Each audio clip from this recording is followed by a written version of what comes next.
어린이 주일입니다. 하랑이가 어린이 주일 특별 출연을 했는데 이제 중학교 1학년까지는 어린이로 쳐줍니까? 예, 어린이 주일을 꽃주일이라고도 부릅니다.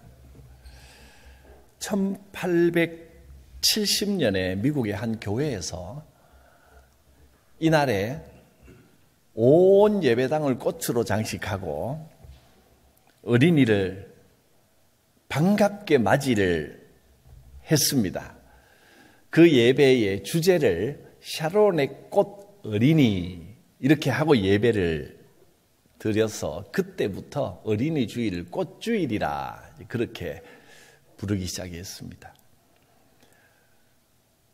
어린이가 우리 교회의 환한 꽃이 되는 아름다운 그런 일들이 우리 교회에 많이 나타나길 바랍니다.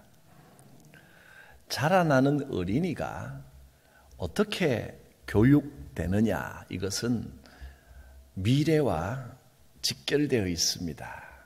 어린이들에 대한 올바른 인식이 반드시 있어야 됩니다. 지나간 19세기는 여성의 지위를 새롭게 발견한 시대였습니다.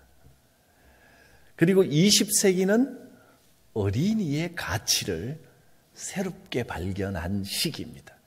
앞으로 21세기는 노인의 가치를 새롭게 발견하는 그런 시대가 될 것입니다. 어린이를 발견했다. 무슨 뜻이겠습니까? 예전에는 어린이가 한 사람의 온전한 인격체라기보다는 아직 그냥 덜 자란 어른쯤으로 생각을 했었습니다. 그래서 소파 방정환 선생님이 어린이가 마치 어른의 부속물처럼 여겨지는 이런 세태를 너무너무 안타까워하면서 1920년대 우리가 일제 식민지 시절에 이 방정환 선생이 일본의 유학생으로 있었는데 여름방학 때 한국에 들어와서 이 민족이, 우리 민족이 살 길은 어린이를 올바로 새롭게 발견하고 미래를 준비하는 수밖에 없다. 그것이 민족이 살 길이다라는 것을 깨닫고 어린이에게 존댓말 쓰기 운동부터 시작을 했습니다. 말이 바뀌면 생각이 바뀌고 생각이 바뀌면 삶이 바뀝니다. 말부터 바꾸자. 어린이에게 존댓말 쓰기 운동. 그래서 어린이라는 말도 이때부터 처음으로 만들어서 썼습니다. 어린이, 어리신 분, 어리신이 그런 뜻입니다. 그래서 아이도 어린이로서 한 사람의 인격체라는 것을 선언을 한 것입니다. 지금은 어린이란 말이 누구에게도 별로 어색하지 않습니다. 그 당시로서는 아이를 어린이로 대접하면서 격식을 갖추어서 존댓말을 쓴다는 건 굉장히 어색한 일이었습니다. 일제강점기에 나라 잃은 서름 때문에 하루하루 사는 것이 고난의 연속이었고 당장 먹고 사는 문제로 매일매일 걱정해야 되는 그 시대에 어른들의 얼굴에 그늘이 가득하고 아이들의 얼굴에도 웃음이 사라지고 아이들은 방치되어 있었습니다. 그러나 방정환 선생은 어린이는 우리의 미래입니다. 어른보다 더 새로운 사람입니다. 어린이를 가볍게 보면 안 됩니다. 어린이의 뜻을 존중해야 됩니다. 그렇게 말하면서 아무리 형편이 어려워도 어려우면 어려울수록 더욱더 어린이에게 힘을 쏟아야 미래가 있다. 그렇게 가르쳤습니다. 1923년 5월에 어린이날을 제정하면서 방정환 선생이 어린이날의 약속이라는 전단지를 무려 12만 부를 만들어서 전국에 뿌렸습니다. 어린이날의 약속. 그 전단에는 이렇게 쓰여 있었습니다. 어린이를 내려다보지 말고 쳐다봐 주십시오. 어린이를 어른보다 더 높게 대하십시오. 어린이를 절대 윽박지르지 마십시오. 어린이의 생활을 항상 즐겁게 해 주십시오. 어린이는 항상 칭찬해 가면서 기르십시오. 이것이 어린이날의 약속입니다.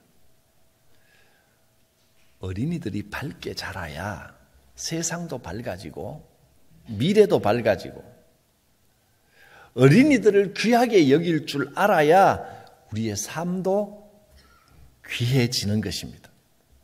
어린이날의 약속 다시 한번 읽어드립니다. 어린이를 내려다보지 마시고 쳐다봐 주십시오. 어린이를 어른보다 더 높게 대하십시오. 어린이를 절대 윽박지르지 마십시오. 어린이의 생활을 항상 즐겁게 해주십시오. 어린이는 항상 칭찬해 가면서 기르십시오. 이야기를 몇 개 들려드리려고 합니다. 첫 번째 이야기는 중세시대의 한 교회에서 있었던 일입니다. 실화입니다. 그때는 교회라기보다는 성당이었겠죠. 중세시대니까. 찬양대원들이 열심히 찬양 연습을 하고 있었습니다. 잠시 쉬는 시간에 한 어린이가 주의자 앞으로 찾아왔습니다. 무슨 일이냐? 주의자가 물었습니다. 그랬더니 이 아이가 주의자를 똑바로 쳐다보면서 저 찬양대원 하고 싶어요. 그랬습니다. 주의자는 고개를 저으면서 우리 찬양대는 어른들이 하는 찬양대야. 어린이는 받아들일 수 없단다. 너는 안 된다. 네가 얼마나 잘하는지 몰라도 아무리 잘해도 안 되는 건 안 되는 거야. 그러자 이 당돌한 꼬마가 눈을 반짝반짝 빛내면서 지휘자를 똑바로 쳐다보면서 이렇게 말합니다. 지휘자님, 그런데 주님께서 저를 쓰시겠다고 하시는데요. 저는 지금 주님의 인도하심을 받아서 온 겁니다. 이 말에 너무나 놀라고 한편으로는 감동도 되고 그래서 이 어린이를 찬양대원으로 받아줍니다. 이 소녀는 믿음만 좋았던 게 아니고 정말 찬양도 탁월하게 잘해서 눈길을 끌고 온 교인들이 매주 큰 은혜를 받았다고 합니다. 이 아이가 자라서 찬송가 384장 내주는 강한 성이요를 작사 작곡하는 사람이 됐습니다. 그리고 역사에 큰 획을 긋는 종교개혁을 일으키는 사람이 됐습니다. 바로 마틴 루터의 어린 시절 이야기입니다.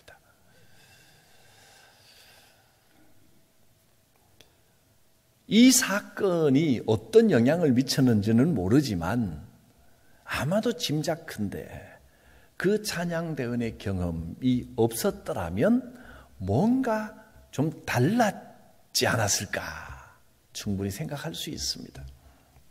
두 번째 이야기는 어린이의 성자라고 불리는 페스탈로치 선생님의 이야기입니다. 페스탈로치는 어린이들을 만날 때마다 모자를 벗고 정중하게 인사를 했다고 합니다. 두 번째 이야기는 여기가 끝입니다.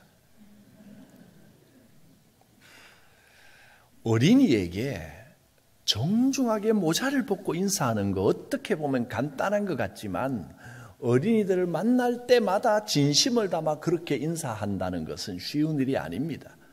예사로운 일도 아닙니다. 세 번째 이야기는 세계적인 교육자인 마리아 몬테소리 여사에 관한 이야기입니다.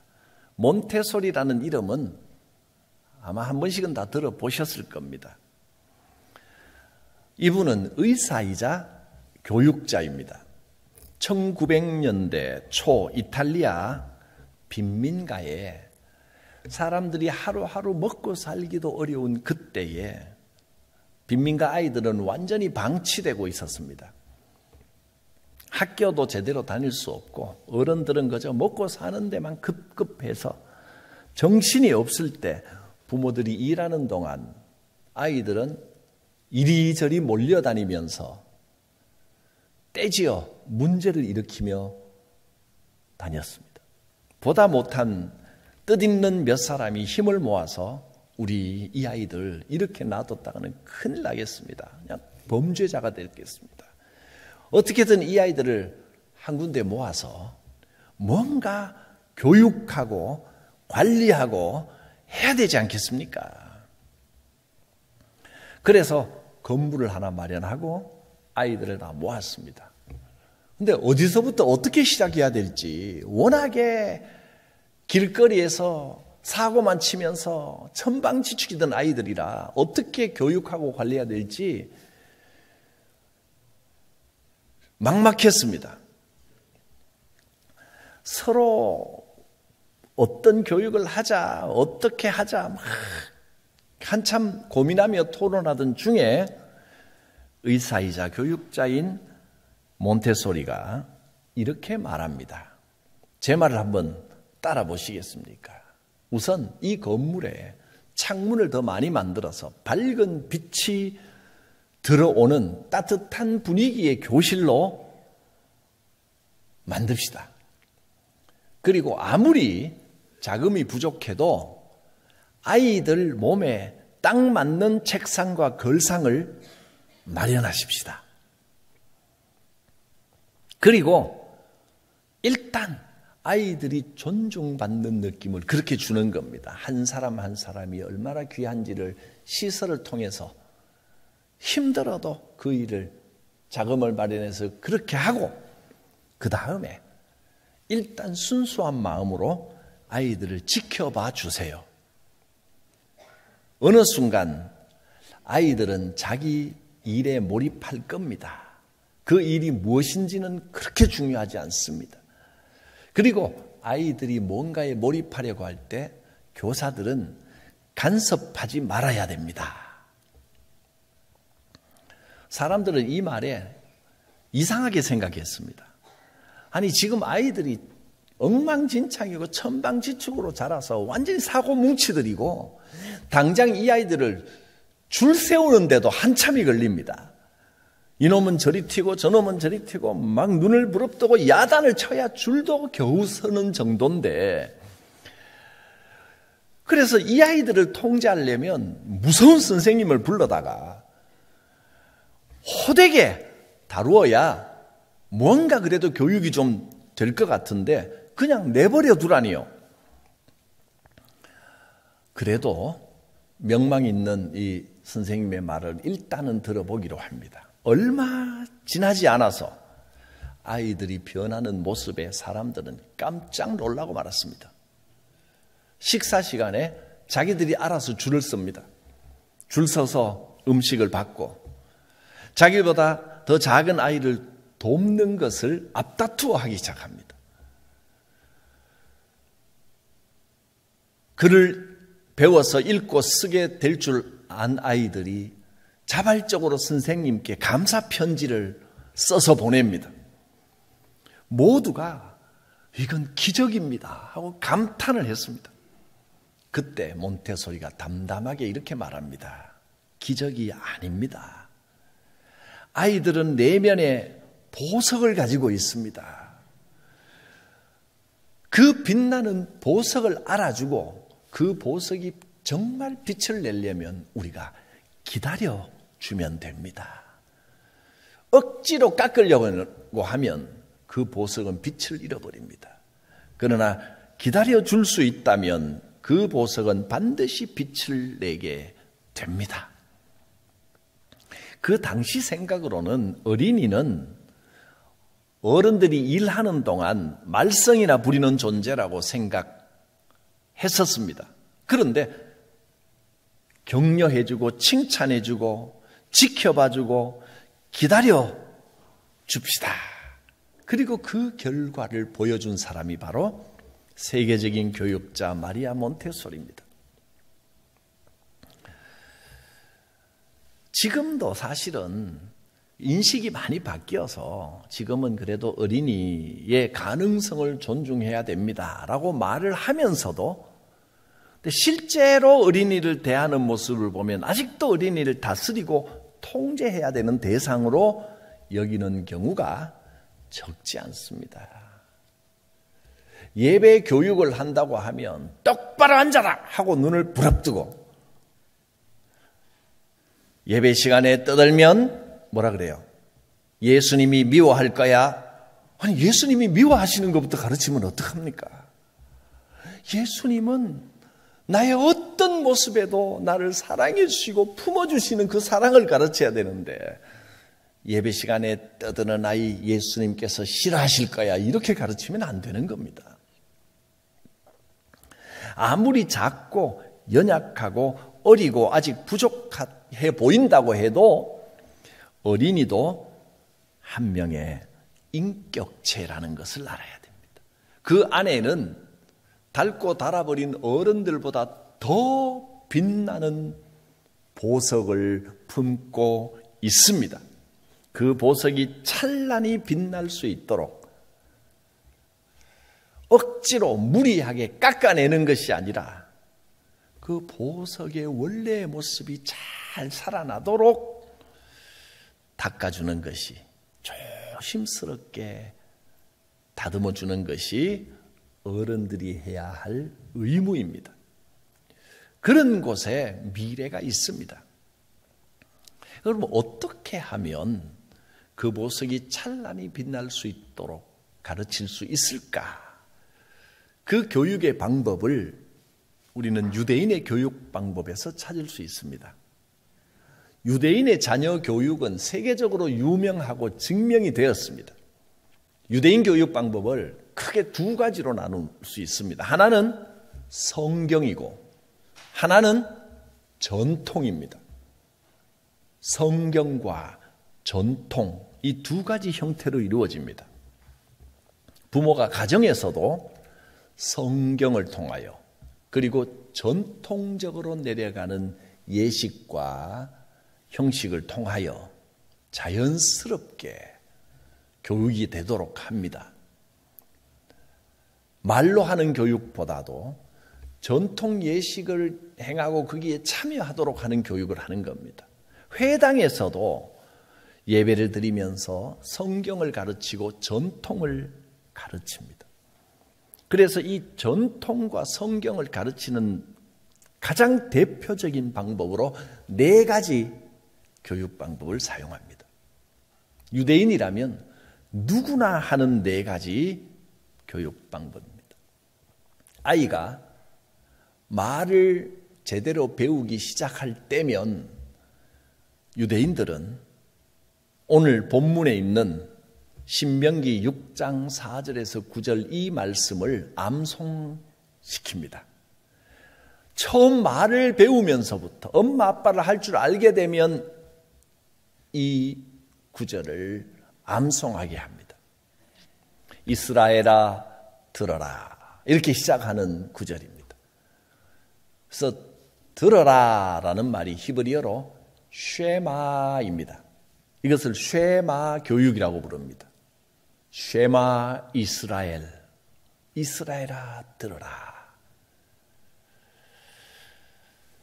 이 말씀을 신앙 고백처럼 우리가 사도신경 주기도문을 외우듯이 유대인들이라면 언제 어디서나 이 구절은 외웁니다. 4가지 중에 첫 번째가 쉐마 교육입니다. 성경을 암송하게 하는 겁니다. 많은 구절을 암송하는 것도 좋지만 그거보다 몇 구절이라도 삶의 지침이 될 말씀을 분명하게 외우는 겁니다.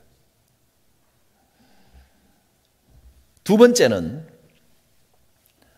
기도회 때, 특별히 아침 기도회에 아이들을 초대합니다. 그리고 기도 가운을 입게 합니다. 탈리트라고 부르는 기도 망토 또는 기도 가운, 기도천, 망토처럼 생겼죠. 이걸 걸치게 합니다. 기도 옷입니다. 이 옷만 보면 기도가 생각나는 겁니다. 그리고 이 문양, 이 무늬만 봐도 기도해야지 이 생각이 들게 하는 겁니다. 그리고 이 탈리트 밑에는 끈이 달려 있죠.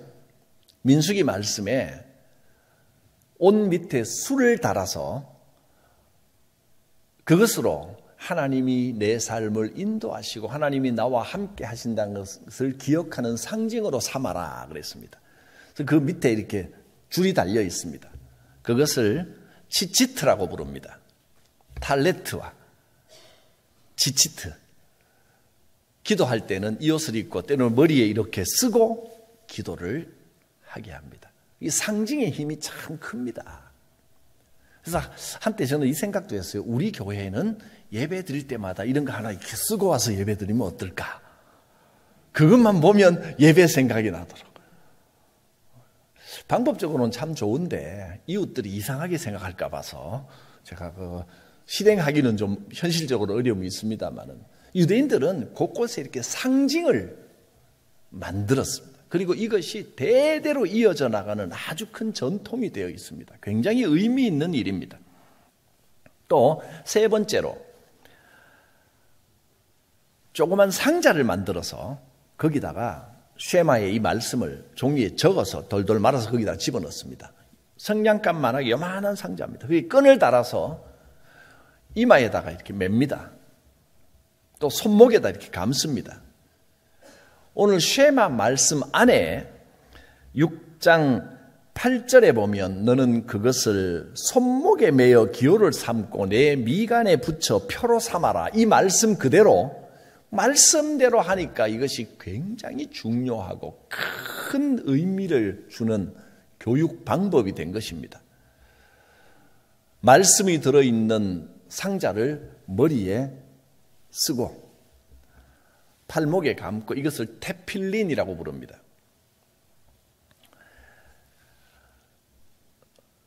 머리에 미간에 붙이는 것은 인간의 지식보다 인간의 경험보다 하나님의 지혜의 말씀이 먼저 떠올라야 된다.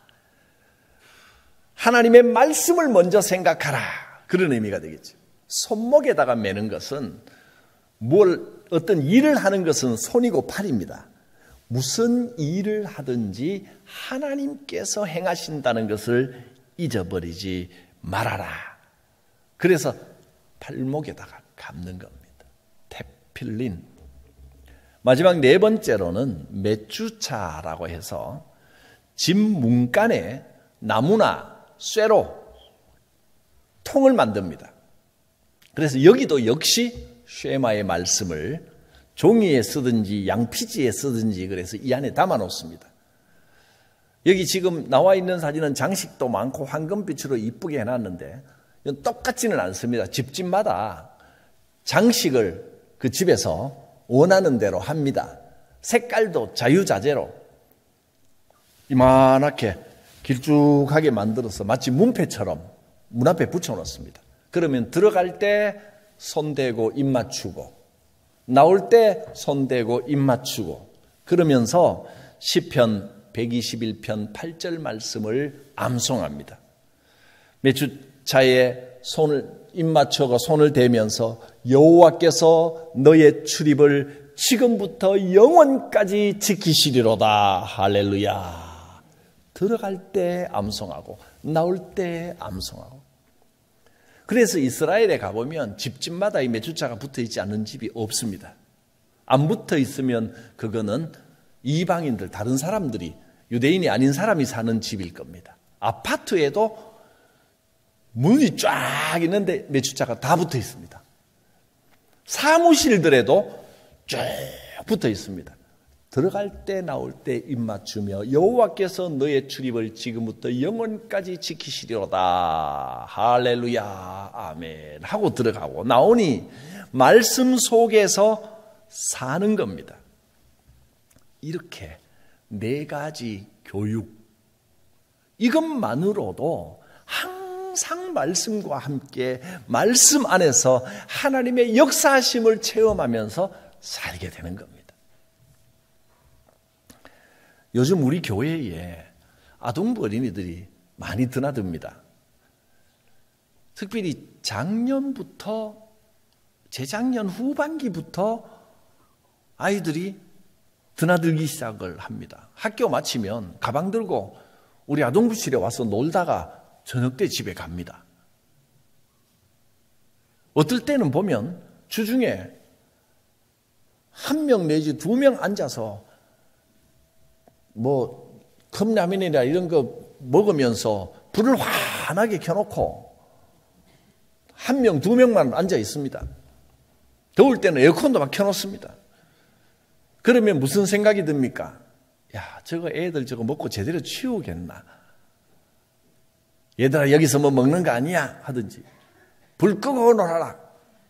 아니면 나가라. 뭐 어디 부서뜨리지는 않나? 이런 걱정이 들 텐데 여러분 그런 마인드로는 교회 학교는 비전 없습니다. 물론 전기세도 들고 신경도 쓰입니다만은 신경 좀 쓰면 어떻습니까?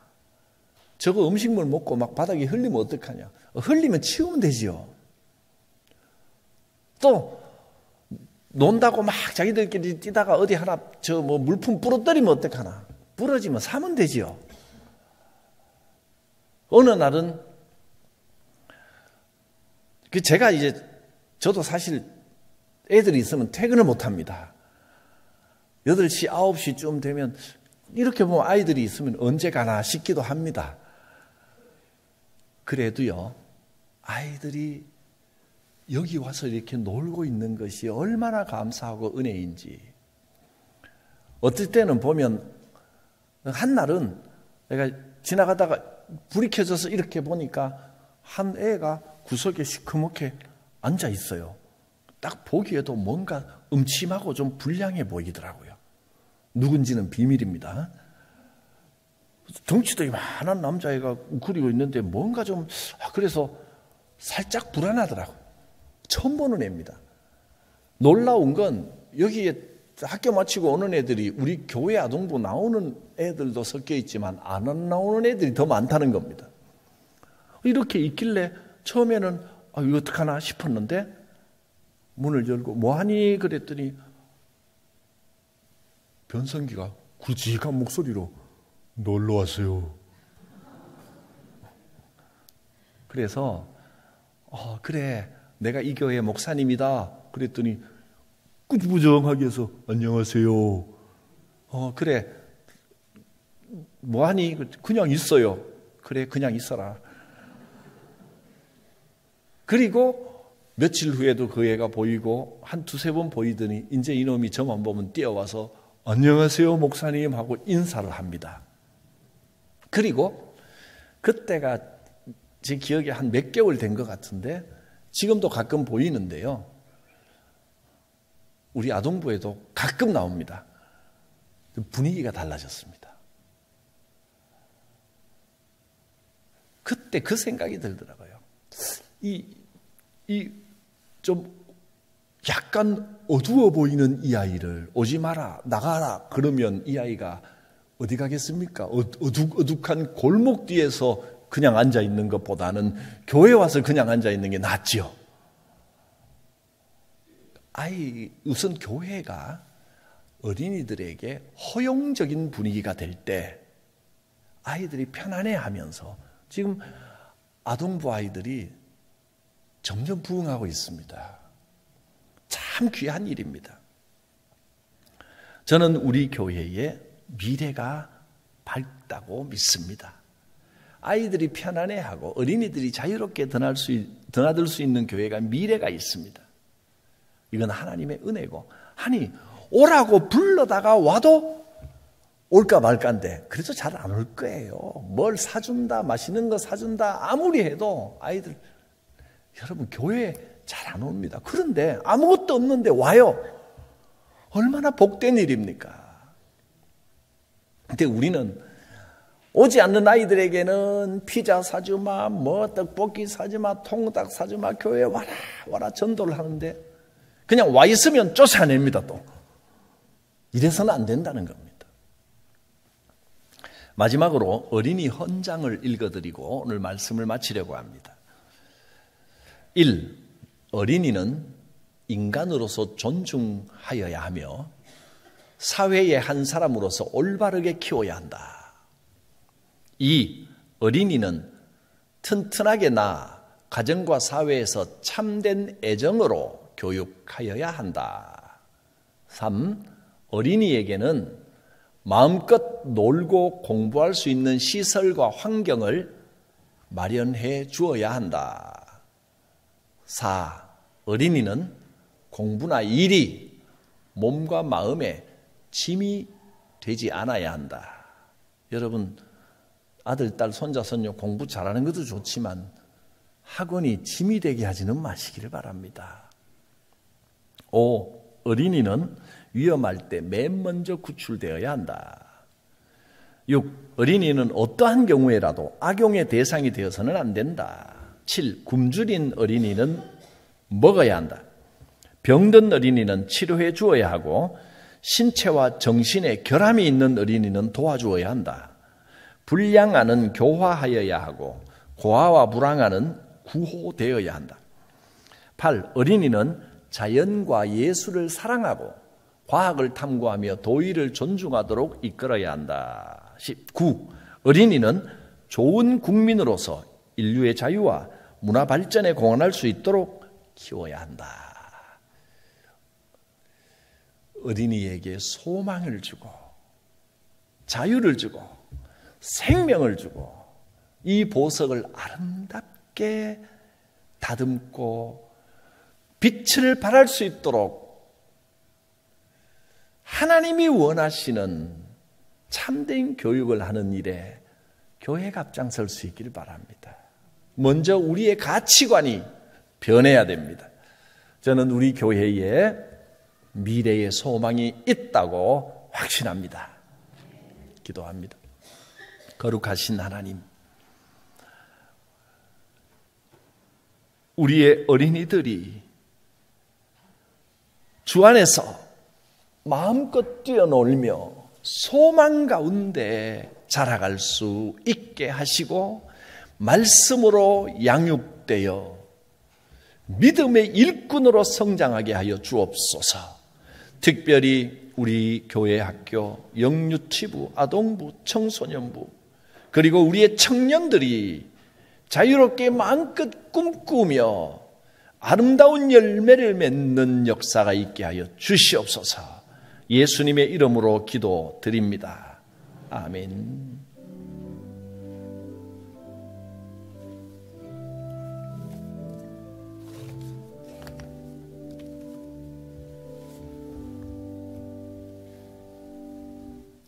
말씀에 응답하며 사도신경으로 신앙 고백드립니다. 나는 전능하신 아버지 하나님 천지의 창조주를 믿습니다. 나는 그의 유일하신 아들 우리 주 예수 그리스도를 믿습니다. 그는 성령으로 잉태되어 동정녀 마리아에게서 나시고 본디오 빌라도에게 고난을 받아 십자가에 못 박혀 죽으시고 장사된 지 사흘 만에 죽은 자 가운데서 다시 살아나셨으며 하늘에 오르시어 전능하신 아버지 하나님 우편에 앉아 계시다가 거기로부터 살아있는 자와 죽은 자를 심판하러 오십니다. 나는 성령을 믿으며 거룩한 공교회와 성도의 교제와 죄를 용서받는 것과 몸의 부활과 영생을 믿습니다. 아멘.